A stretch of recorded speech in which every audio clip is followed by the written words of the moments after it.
New York City spent like $1 million on an apartment next to me. They put a guy that uses crack there. He was finally moved. The apartment was completely trashed.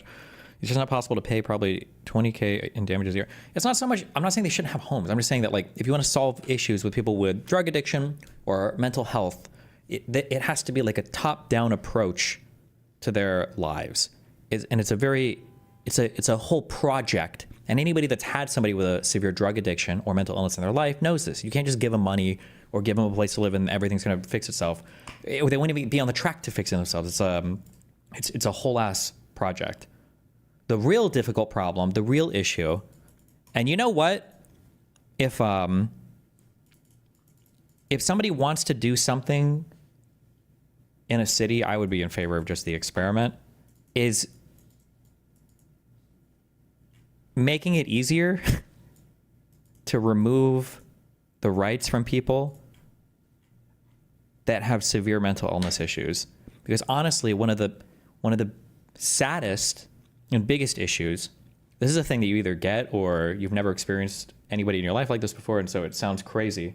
But one of the hardest and saddest things to deal with is that adults can't be forced to get help. And they will spiral and they will destroy their lives. There's nothing at all that anybody can do about it. If there was some like instrument to compel people, maybe that would be different. But obviously this would be like a huge overstep of like people who, I'm talking about people who are like psychotic or people who have like severe drug addiction issues. Like these people, their lives are fucked and they will never get better unless somebody literally, it requires them to either crash out so hard that they try to hurt themselves. So they get forcibly committed to someplace for 72 hours, or they get arrested and go to jail and maybe clean up there, maybe, but it's not like jail is rehabilitating these people at all. You just have to hope that they basically age out of their drug addiction and then go back to the streets or clean their life up out. But yeah, it's a hard knock life. Destiny, I kind of agree, but I feel like top-down should be more cultural incentives instead of government interjection. Maybe government can do cultural empowerment, as cringe as that sounds. It has to be professionals. Normal, ordinary families and people aren't equipped to deal with people who are like that, and then they feel increasingly like shit because they're not equipped to deal with people like that. There is fundamentally a different thing, especially when we get into like psychotic mental illnesses, where it's like, I think I've complained about this before. Like the episodes of House where it's like, if you just talk to the person in the right way, you can crack the code and figure out what's really going on. It's just not true. Dealing with people like that it's a whole thing that an ordinary person is just not qualified to deal with. They just can't. It's beyond the scope of most people to deal with these types of issues. And then same thing with drug addiction. Drug addiction is a really, really, really hard thing to deal with as well.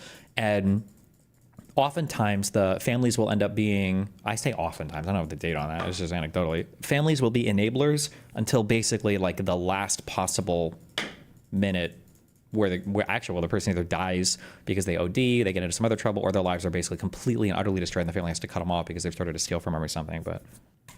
And basically the argument in that essay was that the dynamic, fast-paced, ever-changing modern world was just not nearly as dynamic as people thought. Good thread on homelessness. TLDR, mental illness/drugs is not the main cause of homelessness.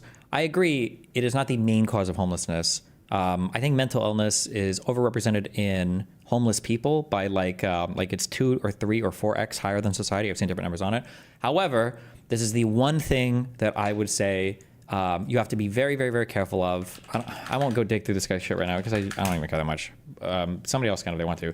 One thing you have to be very, very careful, though, is people have a lot of definitions for homelessness, and not all homelessness is the same. Some types of homelessness are so different, and sometimes people use very broad definitions. So, like, for instance, I would say I was more on the bad side of it, but even I wouldn't want to be included in, like, a homeless stat. When I was, when I broke up with my ex-wife in college, was I out of college? There was about a month where I didn't have a place to live because me and my new girlfriend didn't have enough money for a down payment on the apartment we wanted to move into. So I lived out of my car for a month. But me living out of my car was me having a full-time job. I'm pretty sure I was still going to school.